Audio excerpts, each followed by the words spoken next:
PSC hot ടോപ്പിക്സിൻ്റെ previous question paper അനാലിസിസിലേക്ക് എല്ലാവർക്കും സ്വാഗതം. മിഷൻ LDC 2024 വേണ്ടിയിട്ടുള്ള ഫസ്റ്റ് ക്ലാസ് ആണിത്. ഇതിന് വേണ്ടിയിട്ട് നമ്മൾ ഇന്ന് ആദ്യം നോക്കാൻ പോകുന്നത് ഗാദിബോൾഡ് LD സ്റ്റേജ് 1ൻ്റെ question paper with related facts ആണ്. First question, Indian space research ഓർഗനൈസേഷൻ്റെ അധികാരിയായി 2022 നിയമിക്കപ്പെട്ട വ്യക്തി ആരാണ്? G Madhavan Nair, S Unnikrishnan Nair, K Sivan, S Somanath. Answer എന്താണ്? എസ് സോമനാഥ് ആയിരുന്നു 2022 നിയമിക്കപ്പെട്ട വ്യക്തി. ഇനി 2022 വിരമിച്ച വ്യക്തിയായിരുന്നു കെ ശിവൻ എന്ന് പറയുന്നത്. ഇനി നമുക്ക് ISROയുമായി ബന്ധപ്പെട്ട കുറച്ച് റിലേറ്റഡ് ഫാക്ട്സ് നോക്കാം.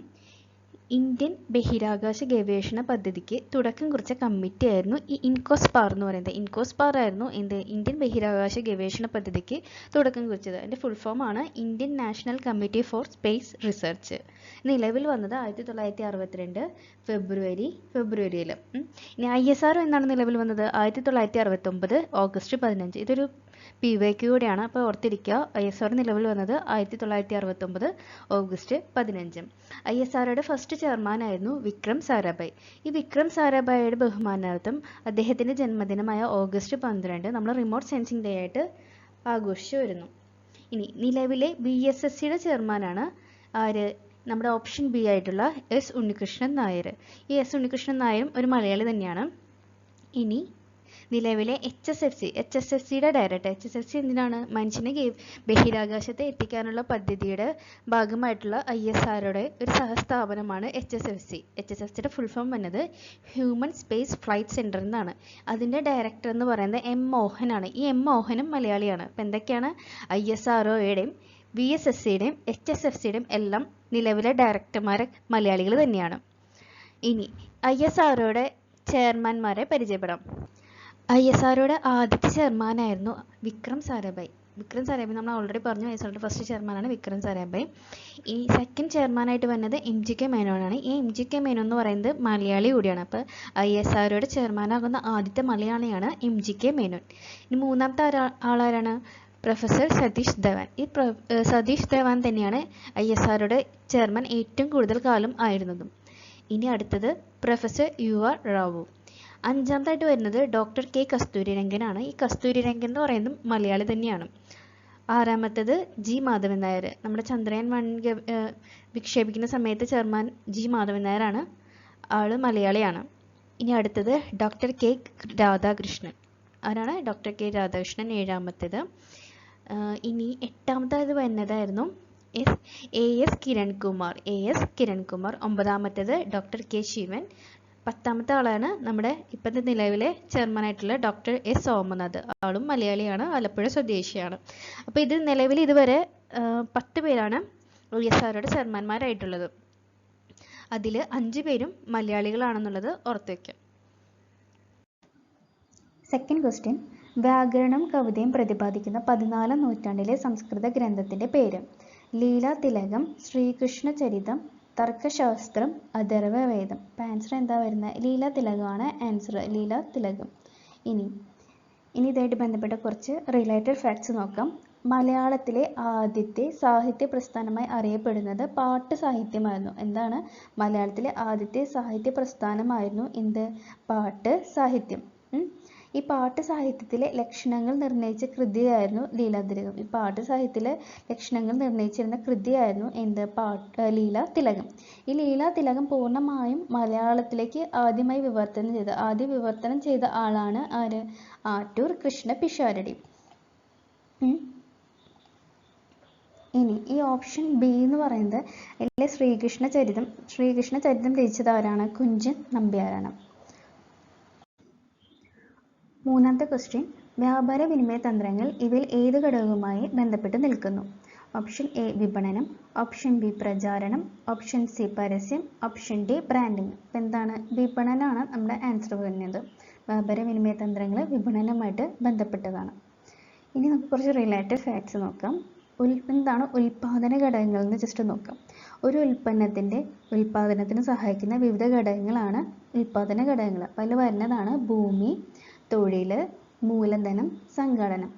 ഇനി എന്താണ് ഭൂമിയുടെ ഇമ്പോർട്ടൻസ് എന്താണെന്ന് നമുക്ക് ജസ്റ്റ് നോക്കാം. ഭൗമോപരിതലത്തിലെയും ഭൗമാന്തരീക്ഷത്തിലെയും ഭൗമാന്തർഭാഗത്തെയും എല്ലാ പ്രകൃതി വിഭവങ്ങളും ഉൾക്കൊള്ളുന്ന ഉൽപ്പാദന ഘടകമാണ് എന്ത്? ഭൂമി എന്ന് പറയുന്നത്. ഇനി ഭൂമി ഉൽപ്പാദന ഘടകം എന്ന നിലയിൽ ഭൂമിയുടെ പ്രതിഫലം എന്താണ്? പാട്ടാണ് ഭൂമിയുടെ പ്രതിഫലമായിട്ട് നമുക്ക് കിട്ടുന്നത്. ഇനി അടുത്തത് എന്താ വരുന്നത്? തൊഴിൽ. തൊഴിൽ എന്ന് പറഞ്ഞു കഴിഞ്ഞാൽ സാധനങ്ങളും സേവനങ്ങളും ഉൽപ്പാദിപ്പിക്കുന്നതിന് തൊഴിലാളികൾ കായികവും മാനസികവും ബുദ്ധിപരവുമായി അധ്വാനശേഷി ഉപയോഗിക്കുന്നതിനാണ് നമ്മൾ തൊഴിൽ എന്ന് പറയുന്നത്. ഈ തൊഴിലാളി നൽകുന്ന അധ്വാനശേഷിക്കുള്ള പ്രതിഫലമാണ് എന്ത്? കൂലി. അപ്പോൾ തൊഴിലിന്റെ പ്രതിഫലം കൂലിയാണ്. ഭൂമിയുടെ പ്രതിഫലം പാട്ടമായിരുന്നെങ്കിൽ തൊഴിലിന്റെ പ്രതിഫലം കൂലി. ഇനി എന്താണ് മൂലധനം? ഉൽപാദന പ്രവർത്തനത്തിൽ ഉപയോഗിക്കാൻ കഴിയുന്ന യന്ത്രങ്ങൾ, വാഹനങ്ങൾ, കമ്പ്യൂട്ടർ തുടങ്ങിയവ മൂലധനത്തിൽ ഉൾപ്പെടുന്നു. എന്തൊക്കെയാണ് ഉൽപാദന പ്രവർത്തനത്തിൽ ഉപയോഗിക്കാൻ കഴിയുന്ന യന്ത്രങ്ങൾ, വാഹനങ്ങൾ, കമ്പ്യൂട്ടറുകൾ എന്നിവയൊക്കെയാണ് മൂലധനത്തിൽ ഉൾപ്പെടുന്നത്. അപ്പം കുറച്ചും കൂടെ വ്യക്തമായിട്ട് പറയുകയാണെങ്കിൽ ഉൽപാദനത്തിന് ഉപയോഗിക്കുന്നതും കാണാനും സ്പർശിക്കാനും കഴിയുന്നതുമായ മനുഷ്യനിർമ്മിത വസ്തുക്കൾ. ഇനി മൂലധനത്തിനുള്ള പ്രതിഫലമായിട്ട് നമുക്ക് എന്താണ് കിട്ടുന്നത്? പലിശ. നമ്മൾ ഈ യന്ത്രങ്ങളൊക്കെ റെന്റിന് കൊടുക്കുകയാണെങ്കിൽ നമുക്ക് എന്ത് കിട്ടും? പലിശ കിട്ടില്ലേ? അതാണ് ഇവിടെ ഉദ്ദേശിക്കുന്നത്.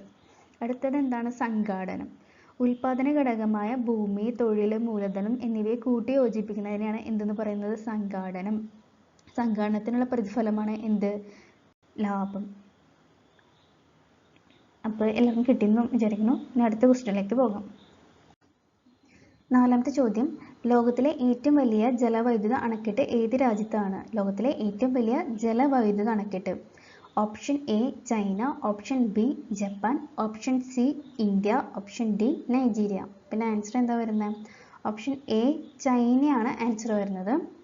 ഇനി ഇന്ത്യയിലെ കുറച്ച് അണക്കെട്ടുകൾ നമുക്ക് പരിചയപ്പെടാം. ഫസ്റ്റ് വൺ ഗ്രാൻഡ് അണക്കെട്ട്. ഇന്ത്യയിലെ ആദ്യത്തെ അണക്കെട്ടായിരുന്നു ഗ്രാൻഡ് അണക്കെട്ട്. ഇതിനെ കല്ലണை അണക്കെട്ട് എന്ന് പറയും. ഇത് സ്ഥിതി ചെയ്യുന്നത് തമിഴ്നാട്ടിലാണ് ഗ്രാൻഡ് അണക്കെട്ട് ഉള്ളത്. ഇനി ഇന്ത്യയിലെ ഏറ്റവും നീളം കൂടിയ അണക്കെട്ടാണ് ഒഡീഷയിലുള്ള ഹിരാക്കുഡ് അണക്കെട്ട്. ഹിരാക്കുഡിൻ്റെ പ്രത്യേകതയാണ് ഏറ്റവും നീളം കൂടിയ അണക്കെട്ടാണ്. ഇന്ത്യയിലെ ഏറ്റവും നീളം കൂടിയ അണക്കെട്ട് ചോദിക്കുകയാണെങ്കിൽ ഹിരാക്കുഡാണ്. ഹിരാക്കുഡ് ഉള്ളത് ഒഡീഷയിലാണ്.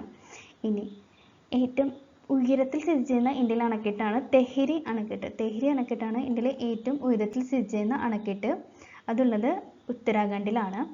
ഇനി ഇന്ത്യയിലെ ഏറ്റവും വലിയ കോൺക്രീറ്റ് അണക്കെട്ടാണ് സർദാർ സരോവർ. ഇന്ത്യയിലെ ഏറ്റവും വലിയ കോൺക്രീറ്റ് അണക്കെട്ട് ഏതാണെന്ന് ചോദിക്കുകയാണെങ്കിൽ സർദാർ സരോവറാണ്. നർമ്മദ നദിയിലാണ് സ്ഥിതി ചെയ്യുന്നത്. ഗുജറാത്തിലാണ്. ഇനി സ്വതന്ത്ര ഇന്ത്യയിലെ ആദ്യത്തെ വിവിധ ഉദ്ദേശ പദ്ധതി ഏതായിരുന്നു എന്ന് ചോദിച്ചാൽ ബക്ര നഗലായിരുന്നു. സ്വതന്ത്ര ഇന്ത്യയിലെ ഏറ്റവും വലിയ വിവിധോദ്ദേശ പദ്ധതി ആയിട്ടുള്ളതായിരുന്നു ബക്ര നഗൽ അണക്കെട്ട്. ചോദ്യം, താഴെ പറയുന്നവയിൽ ഏതാണ് അടിസ്ഥാന ജീവിത സംരക്ഷണ ഘടകം? ഓപ്ഷൻ എ സാങ്കേതികവിദ്യ, ഓപ്ഷൻ ബി പരിസ്ഥിതി, ഓപ്ഷൻ സി സംസ്കാരം, ഓപ്ഷൻ ഡി ഇതൊന്നുമില്ല. അപ്പം എന്താണ് ആൻസർ വരുന്നത്? അടിസ്ഥാന ജീവിത സംരക്ഷണ ഘടകം എന്തായിരിക്കും? പരിസ്ഥിതിയാണ് നമ്മുടെ അടിസ്ഥാന ജീവിത സംരക്ഷണ ഘടകം. ഇനി പരിസ്ഥിതിയായിട്ട് ബന്ധപ്പെട്ട കുറച്ച് റിലേറ്റഡ് ഫാക്ട്സ് നോക്കാം. പ്രകൃതിയിലെ ജൈവികവും അജൈവികവുമായ എല്ലാ ഘടകങ്ങളും ചേർന്നതാണ് എന്ത്? പരിസ്ഥിതി എന്ന് പറയുന്നത്. ജീവികളും പരിസ്ഥിതിയുമായിട്ടുള്ള പരസ്പര ബന്ധത്തെ കുറിക്കുന്ന പഠനമാണ് എന്ത്? എക്കോളജി എന്ന് പറയുന്നത്. ഇനി എക്കോളജി എന്ന് പറയുന്ന ഈ വേർഡ് ആദ്യമായിട്ട് ഇൻട്രൊഡ്യൂസ് ചെയ്തത് ഏണസ്റ്റ് ഹേക്കൽ എന്ന് പറയുന്ന വ്യക്തിയായിരുന്നു. എന്താണ് ഇക്കോളജി എന്ന് പറയുന്ന വേർഡ് ആദ്യമായിട്ട് ഇൻട്രൊഡ്യൂസ് ചെയ്തത് ഏണസ്റ്റ് ഹേക്കൽ ആണ്. അലക്സാണ്ടർ വോൺ ഹംബോൾട്ട് ഇതാരാണ്? എക്കോളജിയുടെ പിതാവ്. അലക്സാണ്ടർ വോൺ ഹംബോൾട്ട് ആണ് ഇക്കോളജിയുടെ പിതാവ് എന്നറിയപ്പെടുന്നത്. ഇനി പ്രൊഫസർ രാംദേവ് മിശ്ര ആരാണ്? പ്രൊഫസർ രാംദേവ് മിശ്രയാണ് ഇന്ത്യൻ പരിസ്ഥിതി ശാസ്ത്രത്തിൻ്റെ പിതാവ്. ഇനി പരിസ്ഥിതി ദിനവുമായിട്ട് ബന്ധപ്പെട്ട തീംസ് നമ്മൾക്ക് ക്വസ്റ്റ്യൻസ് വരാറുണ്ട്. ഇപ്പോൾ 2024 പരിസ്ഥിതി ദിനത്തിൻ്റെ തീമായിരുന്നു land restoration, desertification and drought resilience. എന്താണ് land restoration, desertification and drought resilience? ഇനി ഇതിൻ്റെ സ്ലോഗൻ ആയിരുന്നു അവർ ലാൻഡ് അവർ ഫ്യൂച്ചർ. എന്താണ് 2024 പരിസ്ഥിതി ദിനത്തിൻ്റെ പ്രമേയമാണ് land restoration, desertification and drought resilience. ഇതിൻ്റെ സ്ലോഗൻ ആയിരുന്നു അവർ ലാൻഡ് അവർ ഫ്യൂച്ചർ. ഇനി 2023 തീമായിരുന്നു സൊല്യൂഷൻ ടു പ്ലാസ്റ്റിക് പൊല്യൂഷൻ. എന്താണ് സൊല്യൂഷൻ ടു പ്ലാസ്റ്റിക് പൊല്യൂഷൻ? ഇതിൻ്റെ സ്ലോഗൻ ആയിരുന്നു ബീറ്റ് പ്ലാസ്റ്റിക് പൊല്യൂഷൻ. ആറാമത്തെ ചോദ്യം, 6 ലോകകപ്പ് കളിച്ച ആദ്യ വനിതാ ക്രിക്കറ്റ് ക്യാപ്റ്റൻ ആരാണ്? Mithali Raj, Hayley Matthews, Meg Lanning, Poonam Raut. നമ്മുടെ മിഥാലി രാജ് ആണ് 6 ലോകകപ്പ് കളിച്ച ആദ്യ വനിതാ ക്രിക്കറ്റ് ക്യാപ്റ്റൻ എന്ന് പറയുന്നത്. ഇനി കുറച്ച് റിലേറ്റഡ് ഫാക്ട്സ് നോക്കാം. മിഥാലി രാജുമായിട്ട് ബന്ധപ്പെട്ട കാര്യങ്ങൾ നോക്കാം കുറച്ച്. വനിതാ ഏകദിന ക്രിക്കറ്റിൽ ഏറ്റവും കൂടുതൽ റൺസ് നേടിയ താരമാണ് മിഥാലി രാജ്. 200 ഏകദിന മത്സരങ്ങളാണ് മിഥാലി രാജ് കളിച്ചിട്ടുണ്ട്. ഒന്നിൽ കൂടുതൽ തവണ വനിതാ ക്രിക്കറ്റ് ടീമിനെ ഏകദിന ലോകകപ്പിൽ ഫൈനലിൽ എത്തിച്ച ഏക ക്യാപ്റ്റനായിരുന്നു മിഥാലി രാജ്. ഏറ്റവും കൂടുതൽ തവണ ഇന്ത്യൻ വനിതാ ക്രിക്കറ്റ് ടീമിനെ നയിച്ച ക്യാപ്റ്റനും മിഥാലി രാജ് തന്നെയാണ്. വനിതാ T20 ക്രിക്കറ്റിൽ ഏറ്റവും കൂടുതൽ റൺസ് നേടിയിട്ടുള്ളത് മിഥാലി രാജ് ആണ്. വനിതാ ഏകദിന ക്രിക്കറ്റിൽ ഏറ്റവും കൂടുതൽ അർദ്ധശതകം നേടിയിട്ടുള്ള താരം കൂടിയാണ് മിഥാലി രാജ്. ഇനി ഹർമൻപ്രീത് കൗർ. അന്താരാഷ്ട്ര T20 മത്സരത്തിൽ സെഞ്ചുറി നേടിയ ഏക വനിതാ താരം ഹർമൻപ്രീത് കൗർ ആണ്. പിന്നെ T20 വനിതാ ടീമിൻ്റെ ക്യാപ്റ്റനുമാണ് ഹർമൻപ്രീത് കൗർ. ഇനി സ്മൃതി മന്ദാന നോക്കുകയാണെങ്കിൽ വനിതാ ഏകദിന റാങ്കിങ്ങിൽ 1-ാം സ്ഥാനത്തുള്ള താരമാണ് സ്മൃതി മന്ദാന. മികച്ച വനിതാ ക്രിക്കറ്റ് താരത്തിനുള്ള ICC പുരസ്കാരം, മികച്ച ഏകദിന താരത്തിനുള്ള പുരസ്കാരം ഒക്കെ സ്മൃതി മന്ദാനയ്ക്ക് നേടിയിട്ടുണ്ട്. വനിതാ T20 മത്സരത്തിൽ ഏറ്റവും വേഗത്തിൽ അർദ്ധ സെഞ്ചുറി നേടിയത് സ്മൃതി മന്ദാനയാണ്. ഇനി ജൂലിയൻ ഗോസ്വാമി. വനിതാ അന്താരാഷ്ട്ര ക്രിക്കറ്റിൽ ഏറ്റവും കൂടുതൽ വിക്കറ്റ് നേടിയ താരമാണ് ജൂലിയൻ ഗോസ്വാമി. 200-ൽ കൂടുതൽ ഏകദിന വിക്കറ്റുകൾ നേടിയിട്ടുള്ള ഏക വനിതാ ക്രിക്കറ്റ് താരം ജൂലിയൻ ഗോസ്വാമിയാണ്.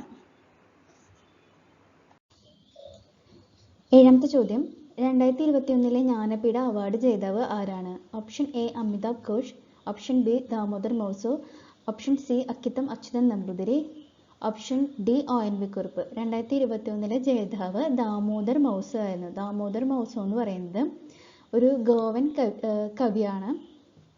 ഇനി നമുക്ക് കുറച്ച് റിലേറ്റഡ് ഫാക്ട്സ് നോക്കാം ജ്ഞാനപീഠവുമായിട്ട് ബന്ധപ്പെട്ട്. ഇന്ത്യയിലെ സാഹിത്യ മേഖലയിൽ നൽകുന്ന പരമോന്നത പുരസ്കാരങ്ങളിൽ ഒന്നാണ് എന്ത്?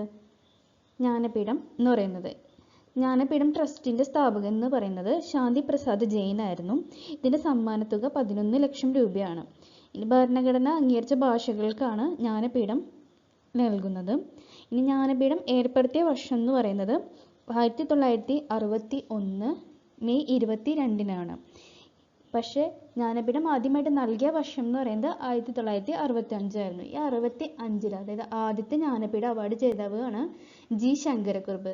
ജി ശങ്കരക്കുറുപ്പിന് ജ്ഞാനപീഠ അവാർഡ് ലഭിച്ചത് ഓടക്കുഴൽ എന്ന് പറയുന്ന കൃതിക്കായിരുന്നു. ഇനി ജ്ഞാനപീഠം ലഭിക്കുന്ന രണ്ടാമത്തെ മലയാളിയാണ് SK പൊറ്റക്കാട്. SK പൊറ്റക്കാടിന് ജ്ഞാനപീഠം ലഭിക്കുന്നത് 1980-ലാണ്. എന്തിനായിരുന്നു, ഏത് കൃതിക്കായിരുന്നു ചോദിച്ചാൽ ഒരു ദേശത്തിൻ്റെ കഥയ്ക്കായിരുന്നു.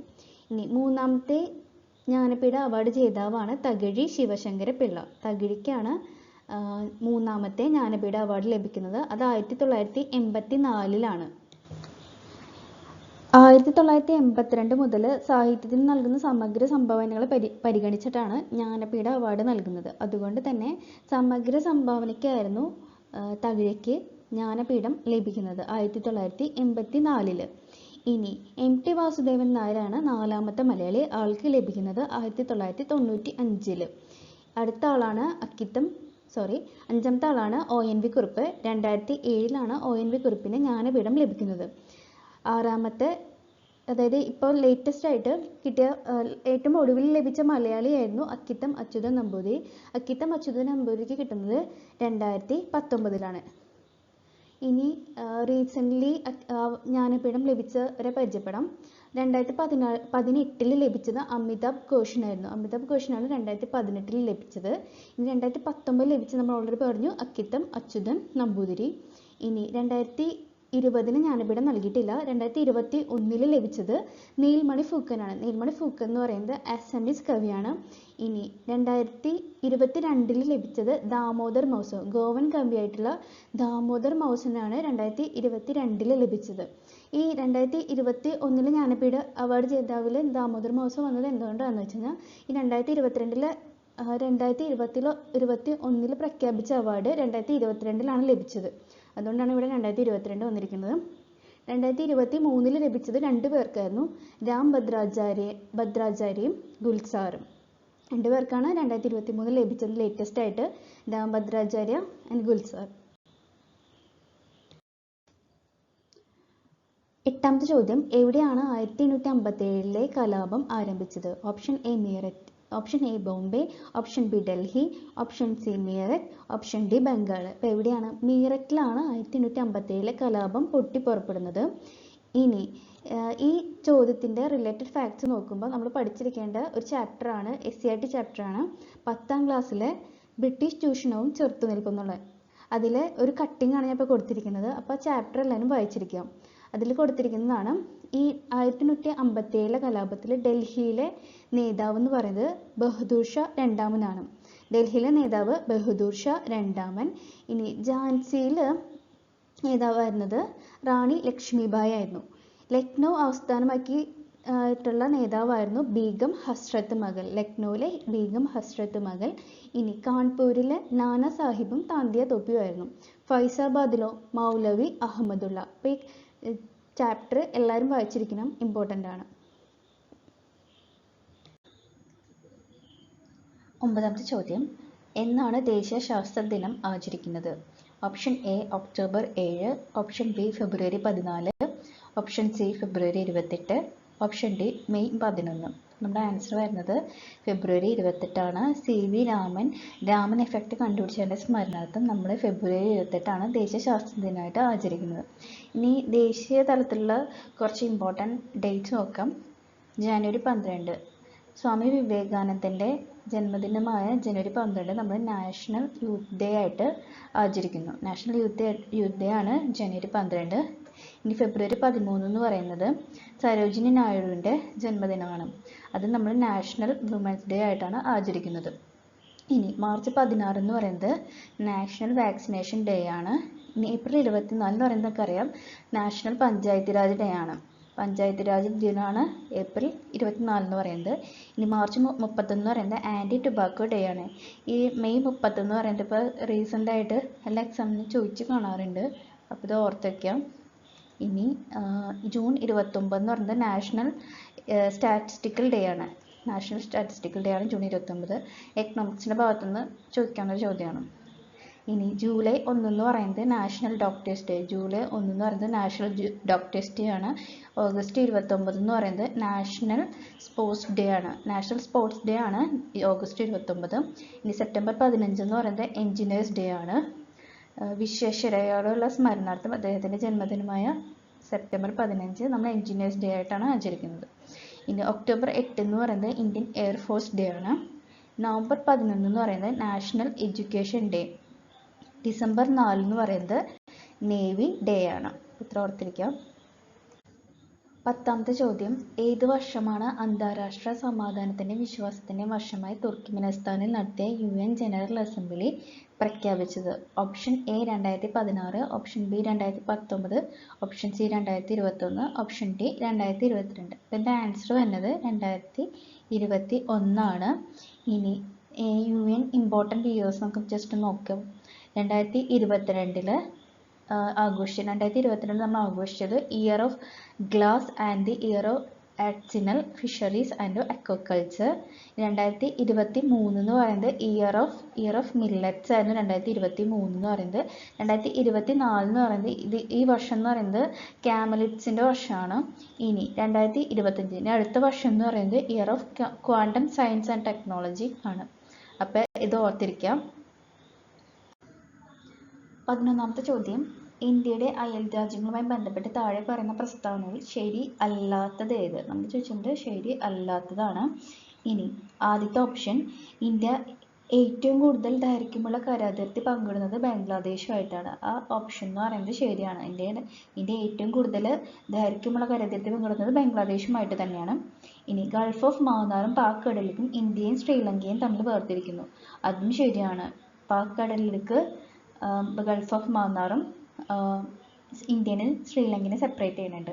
ഇനി റാഡ്ക്ലിഫ് രേഖ എന്ന് പറയുന്നത് ഇന്ത്യയും പാകിസ്ഥാനും തമ്മിൽ സെപ്പറേറ്റ് ചെയ്യുന്നതാണ്, അത് നമുക്കറിയാം. ഇനി ഖൈബർ ചുരം ഇന്ത്യയെയും ഭൂട്ടാനെയും തമ്മിൽ ബന്ധിപ്പിക്കുന്നു, അതാണ് തെറ്റ്. ഇതിൽ തെറ്റായിരുന്നു ചോദിച്ചത്. അപ്പോൾ നമ്മുടെ ആൻസർ വരുന്നത് ഓപ്ഷൻ ഡി ആണ്. ഖൈബർ ചുരം ബന്ധിപ്പിക്കുന്നത് അഫ്ഗാനിസ്ഥാനെയും പാകിസ്ഥാനെയും തമ്മിലാണ്. ഇനി വേറെ കുറച്ച് റിലേറ്റഡ് ഫാക്ട്സ് കൂടെ നോക്കാം. മക്മോഹൻ രേഖ എന്ന് പറയുന്നത് ഇന്ത്യയും ചൈനയും തമ്മിൽ ബന്ധിപ്പിക്കുന്ന കരാതിർത്തിയാണ്. ഇനി 8 ഡിഗ്രി ചാനൽ എന്ന് പറയുന്നത് ഇന്ത്യനെ മാലദ്വീപിനും തമ്മിലാണ് കണക്ട് ചെയ്യുന്നത്. ഇനി ഡ്യൂറൻഡ് രേഖ എന്ന് പറയുന്നത് അഫ്ഗാനിസ്ഥാൻ രേഖയാണ്. പാകിസ്ഥാനും അഫ്ഗാനിസ്ഥാനും തമ്മിൽ ബന്ധിപ്പിക്കുന്നതാണ് ഡ്യൂറൻഡ് രേഖ എന്ന് പറയുന്നത്. രണ്ടാമത്തെ ചോദ്യം, താഴെ കൊടുത്തിരിക്കുന്നവയിൽ ഇന്ത്യയേക്കാൾ വിസ്തൃതിയുള്ള രാജ്യം ഏത്? Option A Argentina, option B Algeria, option C Brazil, option C Saudi Arabia. പിന്നെ ആൻസർ വന്നത് ബ്രസീലാണ് ഇന്ത്യയേക്കാൾ വലിപ്പമുള്ള രാജ്യം. ഇനി വലിപ്പത്തിൽ ഇന്ത്യയുടെ സ്ഥാനം എന്ന് പറയുന്നത് 7ാം സ്ഥാനമാണ്. അപ്പോൾ ബാക്കി മുന്നിലുള്ള 6 രാജ്യങ്ങൾ ഏതാണെന്ന് നമുക്ക് ജസ്റ്റ് നോക്കാം. അതിനായിട്ട് നമ്മൾ യൂസ് ചെയ്യുന്ന കോഡാണ് RC-Cuba എന്ന് പറയുന്നത്. RC-Cuba എന്ന് പറയുന്ന കോഡ് ഓർത്ത് വെച്ചാൽ മതി. ഇതിൽ R എന്ന് പറയുന്നത് റഷ്യനെയാണ് റെപ്രസെൻ്റ്. R ഫോർ റഷ്യ ആണ്. അപ്പോൾ R എന്ന് പറയുന്നത് റെപ്രസെൻ്റ് ചെയ്യുന്നത് റഷ്യനെയാണ്, റഷ്യ എന്ന് ഓർത്തിരിക്കുക. ഇനി C എന്ന് പറയുന്നത് കാനഡയാണ്. അടുത്ത C എന്ന് പറയുന്നത് ചൈനയാണ്. ഇനി U ഫോർ ബ്രസീലാണ്. U for US, B for Brazil, A for Australia. അപ്പോൾ അത് ഓർത്തിരിക്കാം. ചോദ്യം, ഇന്ത്യയുടെ ഉപദ്വീപീയ പീഠഭൂമിയിലെ ഏറ്റവും ഉയരം കൂടിയ കൊടുമുടി ഏത്? Option A Doddabetta, option B Anamudi, option C Mahendragiri, option D Mahabaleshwar. നമ്മുടെ ആൻസർ വരുന്നത് ആനമുടിയാണ് ഉപദ്വീപീയ ഇന്ത്യയിലെ ഏറ്റവും ഉയരം കൂടിയ കൊടുമുടി എന്ന് പറയുന്നത്. ഇനി ഇതുമായിട്ട് ബന്ധപ്പെട്ട കുറച്ച് റിലേറ്റഡ് ഫാക്ട്സ് നോക്കാം. ലോകത്തിലെ ഏറ്റവും ഉയരം കൂടിയ കൊടുമുടിയാണ് എന്ത്? മൗണ്ട് എവറസ്റ്റ് എന്ന് പറയുന്നത്. മൗണ്ട് എവറസ്റ്റ് ആണ് ലോകത്തിലെ തന്നെ ഏറ്റവും ഉയരം കൂടിയ കൊടുമുടി എന്ന് പറയുന്നത്. അത് നേപ്പാളിലാണ് സ്ഥിതി ചെയ്യുന്നത്. പിന്നെ അതിൻ്റെ ഉയരം എന്ന് പറയുന്നത് 8848 മീറ്റർ ആണ്. ഇനി ലോകത്തിലെ ഏറ്റവും ഉയരം കൂടിയ രണ്ടാമത്തെ കൊടുമുടിയാണ് ഗോഡ്വിൻ അഗസ്റ്റിൻ എന്ന് പറയുന്നത്. ഈ ഗോഡ്വിൻ അഗസ്റ്റിനെ തന്നെയാണ് മൗണ്ട് K2 എന്ന് പറയുന്നത്. ഇത് ഇന്ത്യയിലും കൂടി ആയിട്ടാണ് സ്ഥിതി ചെയ്യുന്നത്. പക്ഷെ പൂർണ്ണമായിട്ടും ഇന്ത്യയിലല്ല സ്ഥിതി ചെയ്യുന്നത്. ഇന്ത്യയിൽ സ്ഥിതി ചെയ്യുന്നത് സിക്കിമിലാണ് ഇന്ത്യയിൽ സ്ഥിതി ചെയ്യുന്നത്. ഇതിൻ്റെ ഉയരം എന്ന് പറയുന്നത് 8085-86 മീറ്റർ ആണ്. 85-86 മീറ്റർ. ഇനി പൂർണ്ണമായും ഇന്ത്യയിൽ സ്ഥിതി ചെയ്യുന്ന കൊടുമുടിയാണ് കാഞ്ചൻജംഗ എന്ന് പറയുന്നത്. കാഞ്ചൻജംഗ സ്ഥിതി ചെയ്യുന്നത് സിക്കിമിലാണ്. ലോകത്തിലെ ഉയരത്തിൽ 3ാമതാണ് കാഞ്ചൻജംഗ എന്ന് പറയുന്നത്. ഇനി പൂർണ്ണമായും ഇന്ത്യയിൽ സ്ഥിതി ചെയ്യുന്ന രണ്ടാമത്തെ ഉയരം കൂടിയ കൊടുമുടിയാണ് നന്ദാദേവി എന്ന് പറയുന്നത്. ഇനി ലോകത്തിലെ തന്നെ ഏറ്റവും അപകടകരമായിട്ടുള്ള ഒരു കൊടുമുടിയാണ് അന്നപൂർണ നേപ്പാളിലാണ്. ഇനി നംഗപർവ്വതം എന്ന് പറയുന്നത് പർവ്വതങ്ങളുടെ രാജാവാണ്. നംഗപർവ്വതം പർവ്വതങ്ങളുടെ രാജാവാണ്. ദയാമിർ എന്നാണ് അത് അറിയപ്പെടുന്നത്. 14ാമത്തെ ചോദ്യം, താഴെ തന്നിരിക്കുന്നവയിൽ ശുദ്ധജല തടാകം അല്ലാത്തത് ഏത്? ശുദ്ധജലം അല്ലാത്തത് ഏതെന്നാണ് ചോദിച്ചിരിക്കുന്നത്. ഓപ്ഷൻ എ ബൂളാർ തടാകം, ഓപ്ഷൻ ബി ധാൽ തടാകം, ഓപ്ഷൻ സി ലോക്തക് തടാകം, ഓപ്ഷൻ ഡി എന്ന് പറയുന്നത് സാമ്പാർ തടാകം. നമ്മുടെ ആൻസർ വരുന്നത് സാമ്പാർ തടാകമാണ്. സാമ്പാർ എന്ന് പറയുന്നത് ഒരു ലവണ തടാകമാണ്. സാമ്പാറിൽ ഉപ്പ് കൂടി നിലച്ചത്. അപ്പോൾ മനസ്സിലാവും ലവണ തടാകം എന്നുള്ളത്.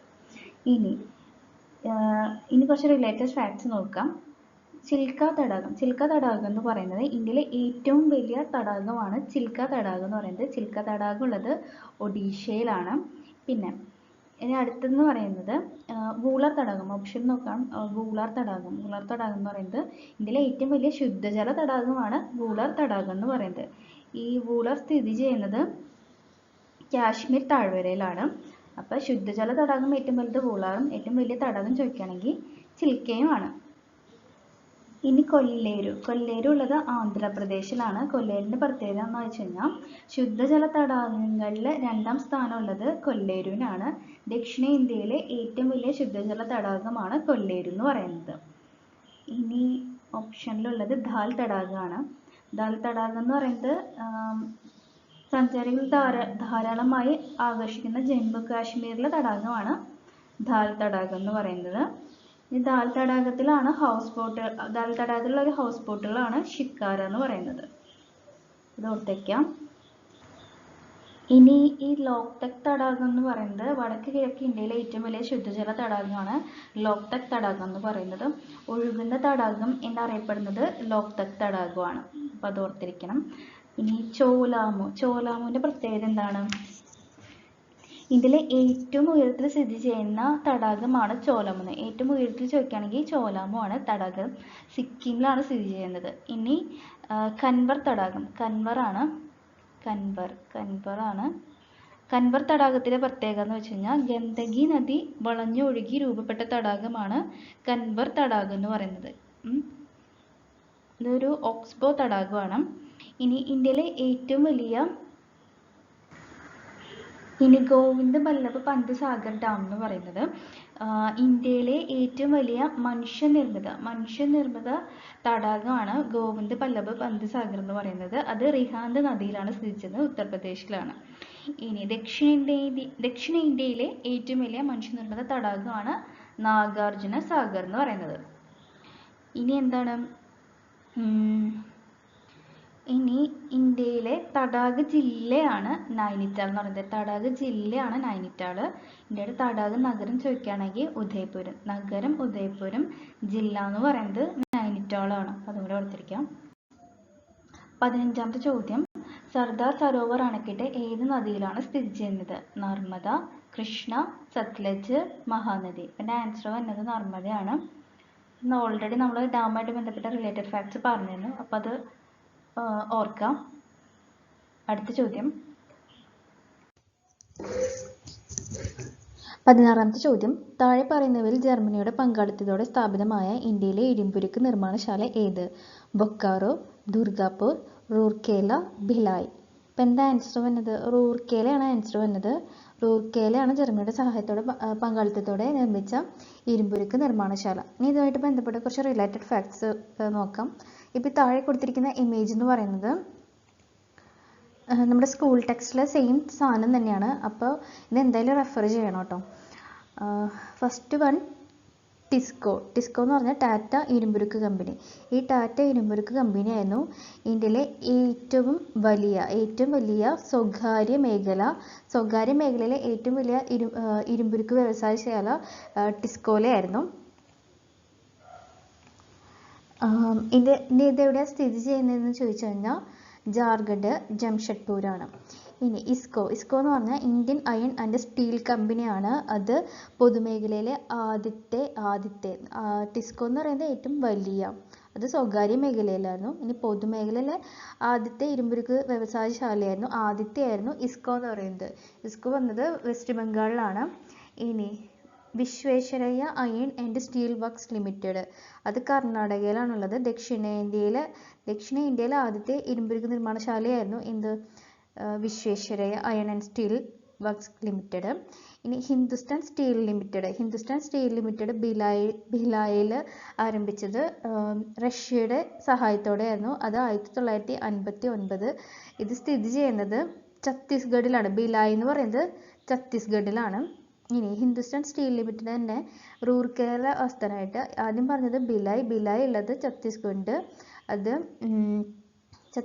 റഷ്യയുടെ സഹായത്തോടെ 1959. ഇനി അടുത്ത് പറയുന്നത് റൂർക്കേലയാണ്. റൂർക്കേല സ്ഥിതി ചെയ്യുന്നത് ഒഡീഷയിലാണ് റൂർക്കേല ഉള്ളത്. അതും 1959 തന്നെയാണ്. ഇത് ജർമ്മനിയുടെ സഹായത്തോടെയായിരുന്നു. ഇനി ഹിന്ദുസ്ഥാൻ സ്റ്റീൽ ലിമിറ്റഡ് ദുർഗാപൂർ വന്നത് വെസ്റ്റ് ബംഗാളാണ്. ദുർഗാപൂർ ഉള്ളത് വെസ്റ്റ് ബംഗാളിലാണ്. അത് 1962 യുകെയുടെ സഹായത്തോടെ നിർമ്മിക്കുന്നതാണ് ദുർഗാപൂർ അയൺ കമ്പനി.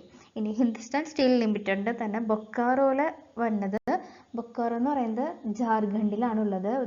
ജാർഖണ്ഡിലാണ്. അത് 1964 വന്നത് ബൊക്കാറോ. അത് റഷ്യയുടെ സഹായത്തോടെയായിരുന്നു ആരംഭിച്ചത്. ഇതൊക്കെ ഓർത്തിരിക്കാം.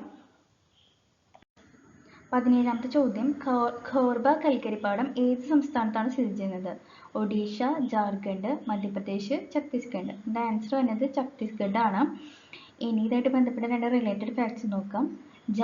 ജാറിയ കൽക്കരിപ്പാടം എന്ന് പറയുന്നത് ഇന്ത്യയിലെ ഏറ്റവും വലിയ കൽക്കരിപ്പാടമാണ് ജാറിയ എന്ന് പറയുന്നത്. ഇനി റാണിഗഞ്ച് എന്ന് പറയുന്നത് ആദ്യത്തെ ഏറ്റവും പഴയ കൽക്കരിപ്പാടം. അത് ഓർത്തിരിക്കാം. 18ാമത്തെ ചോദ്യം, ദേശീയ ജലപാത 2 ഏതൊക്കെ സ്ഥലങ്ങളെ തമ്മിൽ ബന്ധിപ്പിക്കുന്നു?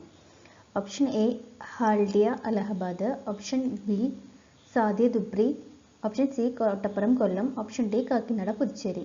അപ്പോൾ ദേശീയ ജലപാത 2 ആണ് ചോദിച്ചിരിക്കുന്നത്. അപ്പോൾ അത് സാദിയ ദുബ്രിയാണ് ആൻസർ വരുന്നത്. ഇത് ബ്രഹ്മപുത്ര നദിയിലാണ് ഉള്ളത്. ഇനി NW1 എന്ന് പറയുന്നത് കണക്ട് ചെയ്യുന്നത് ഹാൽദിയ അലഹബാദിലാണ്. അത് ഉള്ളത് ഗംഗയിലാണ്. ഹാൽദിയ അലഹബാദ് ഉള്ളത്. NW3 കണക്ട് ചെയ്യുന്നത് വെസ്റ്റ് കോസ്റ്റ് എന്ന് പറയും. വെസ്റ്റ് കോസ്റ്റ് കനാലിൽ വന്നതാണ്. വെസ്റ്റ് കോസ്റ്റ് വാട്ടർ വേസിൽ വന്നതാണ് കോട്ടപ്പുറം കൊല്ലം. കേരളത്തിൽ കണക്ട് ചെയ്യുന്ന പാത. കേരളത്തിലെ ജലപാതയാണ്, ദേശീയ ജലപാതയാണ് കോട്ടപ്പുറം കൊല്ലം എന്ന് പറയുന്നത്. ഇനി NW4 ആണ് കാക്കിനാട പുതുച്ചേരി എന്ന് പറയുന്നത് NW4. അത് ഈസ്റ്റ് കോസ്റ്റ് കനാലിൽ വന്നതാണ്. ഓക്കെ, അപ്പോൾ എത്ര ഓർത്തിരിക്കാം. 19ാമത്തെ ചോദ്യം, നാഷണൽ റിമോട്ട് സെൻസിംഗ് സെൻറ്ററിൻ്റെ ആസ്ഥാനം എവിടെ? ഹൈദരാബാദ്, പൂനെ, ബാംഗ്ലൂർ, തിരുവനന്തപുരം. എൻ്റെ ആൻസർ വരുന്നത് ബാംഗ്ലൂരാണ്. ആൻസർ വരാം. ബാംഗ്ലൂരാണ് നാഷണൽ റിമോട്ട് സെൻസിങ്ങിൻ്റെ ആസ്ഥാനം വരുന്നത്. ഈ ഇന്ത്യൻ ഇൻസ്റ്റിറ്റ്യൂട്ട് ഓഫ് റിമോട്ട് സെൻസിങ്ങിൻ്റെ ആസ്ഥാനം ചോദിക്കുകയാണെന്നുണ്ടെങ്കിൽ ഡെറാഡൂണാണ് ആൻസർ വരുന്നത്. Indian institute of remote sensing ഡെറാഡൂണാണ് ആസ്ഥാനം വരുന്നത്. ISROയുടെ ആസ്ഥാനമാണ് ബാംഗ്ലൂർ എന്ന് പറയുന്നത്. ISROയുടെ ആസ്ഥാനമാണ് ബാംഗ്ലൂർ വരുന്നത്. ഇനി പൂനെ ആസ്ഥാനം എന്താണ് വരുന്നത്? നാഷണൽ ഇൻസ്റ്റിറ്റ്യൂട്ട് ഓഫ് വൈറോളജിയുടെ ആസ്ഥാനം എന്ന് പറയുന്നത് പൂനെയാണ്. അതിൻ്റെ സെൻറ്റർ എന്നതാണ്, കേരളത്തിലെ സെൻറ്ററാണ് ആലപ്പുഴ എന്ന് പറയുന്നത്. ഇനി വൈറോളജി ഇൻസ്റ്റിറ്റ്യൂട്ട്, കേരളത്തിലെ വൈറോളജി ഇൻസ്റ്റിറ്റ്യൂട്ട് എന്ന് മാത്രം ചോദിക്കണമെങ്കിലാണ് നമ്മുടെ തിരുവനന്തപുരം ആൻസർ വരുന്നത്. 20ാമത്തെ ചോദ്യം, നറോറ ആണവോർജ്ജ നിലയം സ്ഥിതി ചെയ്യുന്ന സംസ്ഥാനം ഏത്?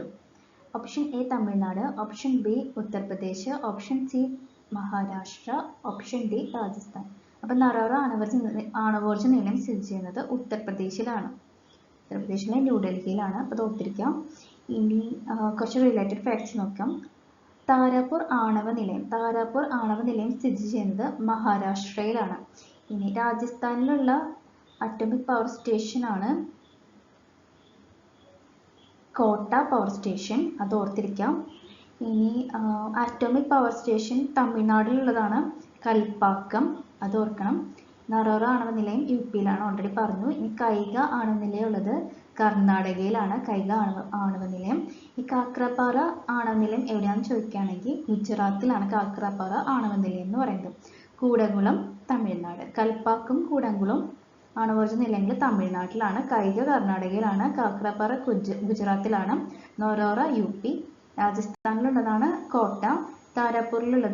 താരാപൂർ ആണവോർജ്ജ നിലയമുള്ളത് മഹാരാഷ്ട്ര. അത് ഓർത്തിരിക്കാം. ഇനി ക്വസ്റ്റ്യൻസ് ബാക്കി ഭാഗം നമ്മൾ നെക്സ്റ്റ് വീഡിയോയിൽ ഇൻക്ലൂഡ് ചെയ്യുന്നതാണ്. അപ്പോൾ എല്ലാവർക്കും വീഡിയോ ഇഷ്ടമായെന്ന് വിചാരിക്കുന്നു. Thank you.